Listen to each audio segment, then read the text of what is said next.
Hey, I'm Kayla with WTI, and if you have a little one who loves Mario, then they will have so much fun with this racetrack here. My son loves Hot Wheels and he loves Mario Brothers, so what makes it even better than them coming together in this awesome set? This track is small enough, as you can see, that it doesn't take up a ton of space, but it provides your kids with a ton of fun.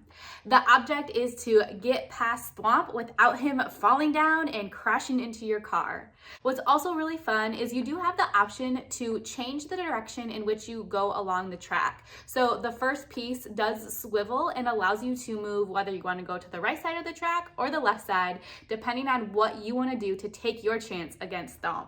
At the start line, you can adjust the power. There are 3 little clicks, and depending on how fast or extra power you want your car to have, you just simply pull back the lever and you will feel the click and it's ready to go. After you pull back the mushroom lever, then you press your release button and off goes the car. Truly, my son's favorite part is trying to get it past Thwomp without getting attacked. It makes it fun and exciting and interactive, so that is the best part of this track.